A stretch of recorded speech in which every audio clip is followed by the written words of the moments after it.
ሰላም ጤና ይስጥልን እየተወደዳችሁና የተከበራችሁ አድማጭ ተመልካቾቻችን እንደምቆያችሁን የዕለተ ሐሙስ ግንቦት 20 2018 ዓ.ም ሰበር መረጃዎችን ይዘንላችሁ ቀርበናል። መረጃዎቻችን ቶሎ እንዲደርሷችሁ ዩቲዩብ ቻናላችንን ሰብስክራይብ፣ ላይክ፣ ሼር ማድረግ አብራችሁን ቆዩ።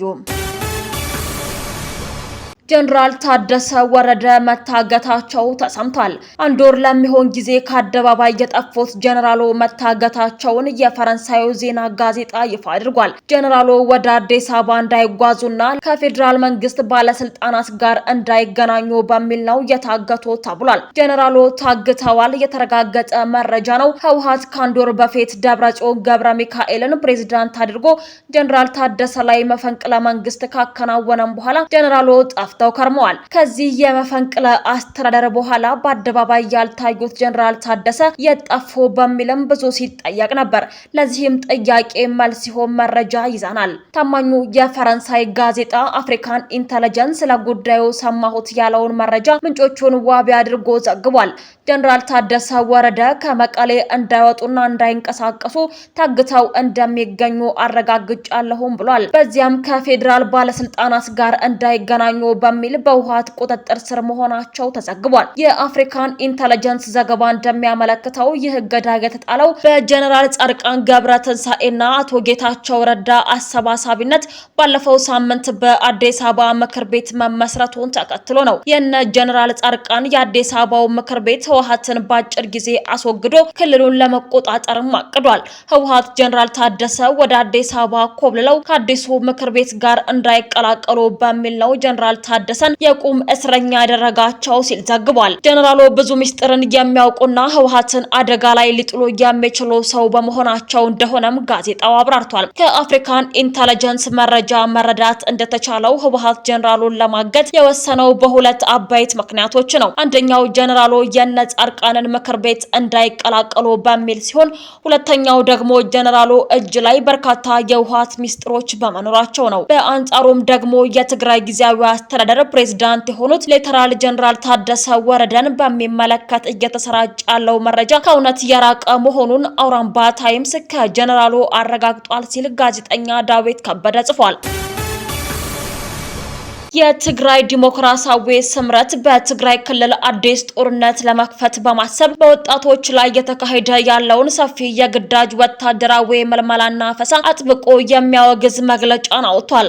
ፓርቲው የድርጊት የፕሪቶሪያውን የሰላም ስምምነት የሚጥስ መሆኑን ገልጾ የፌዴራል መንግስትና ዓለም አቀፉ ማህበረሰብ አስቸኳይ ጣልቃ ገብነት እንዲያደርጉ ጥሪ አቅርቧል። ድርጅቱ ግንቦት 19 ቀን 2018 ዓ.ም ባወጣው መግለጫ ላይ እንዳመላከተው የትግራይ ህዝብ ካለፈው አውዳሜ ጦርነት ሞትና የኢኮኖሚ ውድቀት ገና ሙሉ በሙሉ ሳያገግም አንድ ኋላ ቀር ቡድን ወጣቱን ለሌላ ዙር የእልቂት ጦርነት እየማገደ ይገኛልም ብለዋል። በመላው ትግራይ የተካሄደ ባለው በዚህ አፈሳና የግዳጅ ምልመላ ጦርነት ይብቃን በማለት ተቋማቸውን ያሰሙ ወጣቶች በተለያዩ ወረዳዎች እየተደበደቡ እየታሰሩና ህይወታቸውን እያጡ መሆኑን ፓርቲው አጋልጧል። በግዴታ የተወሰዱት ወጣቶችም በማይታወቁ ማዕከላት ታግዘው ጥብቅ ወታደራዊ ጥበቃ እየተደረገባቸው እንደሚገኝና የልጆቻቸውን መወሰድ የተቃወሙ እናቶችም ሳይቀሩ የድብደባና የእስር ሰለባ መሆናቸው በመግለጫው ላይ ተጠቅሷል። ስምረት ባወጣው መግለጫ በዚህ ህገወጥ የግዳጅ ምልመላ ላይ የተሳተፉ ያሉ አካላት ከድርጊታቸው እንዲቆጠቡም አሳስቧል። በማህበራዊ ሚዲያ ላይ የሚንቀሳቀሱ አክቲቪስቶችም ይህንን ድርጊት የማጋለጥ ትግላቸውን አጠናክረው እንዲቀጥሉ እየጠየቀ ሲሆን በግዴታ የተወሰዱ ወጣቶችም ተደራጅተው መብታቸውንና የህዝባቸውን ጥቅም እንዲያስከብሩ ጥሪ አድርገዋል። የኢትዮጵያ ፌዴራል መንግስትና ዓለም አቀፉ ማህበረሰብ የትግራይን ህልውና የማረጋገጥና የህዝቡን ደህንነት የመጠበቅ ኃላፊነታቸውን እንዲወጡ እንዲሁም የፕሪቶሪያውን የሰላም ስምምነት በሚጥሱ አካላት ላይ ተገቢውን ተጠያቂነት እንዲያሰፍኑ አሳስቧል። መግለጫው በመጨረሻም የወጣቶች አፈሳ የጸረ ህዝብ ኃይሎች መገለጫ ነው፣ እንዲሁም የሻዕቢያ ስርዓት በትግራይ እንዲደገም አንፈቅድም በሚሉ ጠንካራ መፈክሮች ተጠናቋል።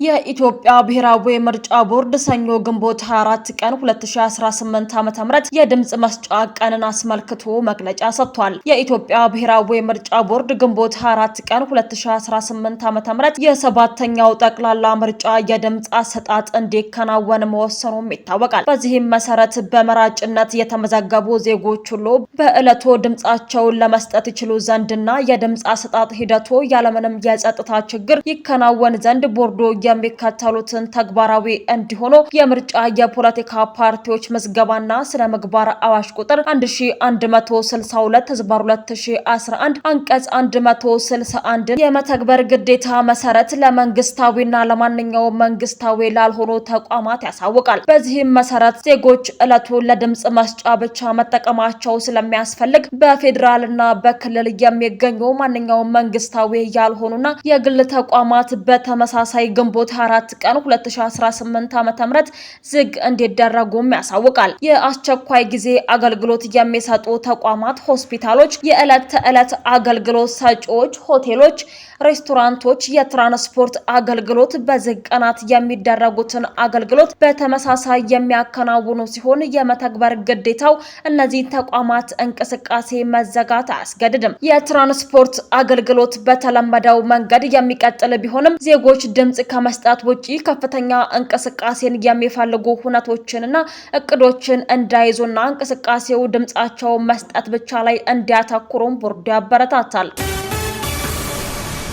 ብሔራዊ ባንክ በቁጠባና ብድር ማህበራት ላይ ቀጥተኛ ቁጥጥር ሊጀምር ነው ተባለ። የኢትዮጵያ ብሔራዊ ባንክ የቁጠባና ብድር ማህበራትን በቀጥታ ለመቆጣጠር የወሰነው እርምጃ ዘርፉ ከህገወጥ የገንዘብ ዝውውር መሸሸጊያ እንዳይሆን ትልቅ እድል እንደሚፈጥር የፋይናንስ ባለሙያው ገልጸዋል። ባለሙያው አቶ ገመቾ ብርሃኑ ማህበራቱ ከብሔራዊ ባንክ ቁጥጥር ውጪ መቆየታቸው በፋይናንስ ገበያው ላይ ከፍተኛ መዛባትና የደህንነት ስጋት ደቅነው መቆየታቸውን ጠቁመዋል። የፋይናንስ ባለሙያው አቶ ገመቾ ብርሃኑ እንደገለጹት እስካሁን ማህበራቱ የብሔራዊ ባንክ የቁጥጥር ማዕቀፍ ውስጥ አለመኖራቸው ለህገወጥ የገንዘብ ዝውውር ወይም መኒ ላውንደሪንግ ሰፊ በር ከፍቶም ቆይቷል። ህገወጥ ገንዘብ ያላቸው አካላት የገንዘቡን ምንጭ ለመደበቅ በአባላት ቁጠባ ስም በትንንሹ እየከፈሉ ወደ ማህበራቱ በማስገባት ወደ ህጋዊ የባንክ ስርዓት እንዲቀላቀል ሲያደርጉ መቆየታቸውን ባለሙያው ጠቁመዋል። አዲሱ አሰራር ግን ይህንን የገንዘብ ማጠብ ስራ ለመቆጣጠር ትልቅ እድልን እንደሚፈጥር አብራርተዋል። እስራኤል አዲሱን የሐማስ ወታደራዊ ክንፍ መሪ በጋዛ ከተማ በፈጸመችው ጥቃት መገደሉን አሳወቀች። እስራኤል የሐማስ ወታደራዊ ክንፍ አዛዥ መሐመድ ኦዴህ ማክሰኞ በጋዛ በፈጸመችው ጥቃት መገደሉን ተናግራለች። ይሄው ጥቃት የተፈጸመው የቀድሞ መሪ በተመሳሳይ ጥቃት ከተገደለ ከቀናት በኋላ ነው። በጋዛ ከተማ በጣም በተጨናነቀ የገበያ ስፍራ በሚገኝ የመኖሪያ ህንፃ ላይ በደረሰው ከፍተኛ ጥቃት ቢያንስ 3 ፍልስጤማውያን ሲገደሉ በደርዘን የሚቆጠሩ ደግሞ ቆስለዋል ሲሉ የአካባቢው የሕክምና ባለሙያዎችና እማኞች ተናግረዋል። የእስራኤል ወታደራዊና የሺን ቤት ደህንነት አገልግሎት እንዳሳወቀው መደበቂያ ሆነው የሚያገለግሉ ህንፃዎች ኢላማ የተደረገባቸው ለበርካታ ወራት እንቅስቃሴው ክትትል ከተደረገባቸው በኋላ ነው ተብሏል። ከሐማስ በኩል ስለ ጥቃቱ የተሰጠ አስተያየት የለም። በጥቅምት ወር ከሐማስ ጋር የተኩስ አቁም ቢደረግም ይህ የእስራኤል በጋዛ ላይ የሚፈጸመው ጥቃት ግን አልቆመም። ጥቃቱ የሙስሊሞች የኢድ አልአረፋ በዓልን ምክንያት በማድረግ በጋዛ ከተማ መሃል በሚገኘው የአልካያሊ ህንፃ ላይ የደረሰ ሲሆን መንገዶች በገዢዎች በተጨናነቁበት ወቅት ላይ ነበር። የነፍስ አድን ቡድኖች ጥቃቱ ወደ ደረሰበት ቦታ በፍጥነት ቢሄዱም አካባቢው በደረሰው ጉዳትና መጨናነቅ የተነሳ ለመድረስ ሲቸገሩም ታይተዋል። ውድ አድማጭ ተመልካቾቻችን ለሰዓቱ ያዘጋጀንላችሁ ሰበርና ወቅታዊ መረጃዎቻችን እነዚህን ይመስሉ ነበር። አብራችሁን ስለነበራችሁ ከልብ እናመሰግናለን። በያላችሁበት ሰላም ቆዩን።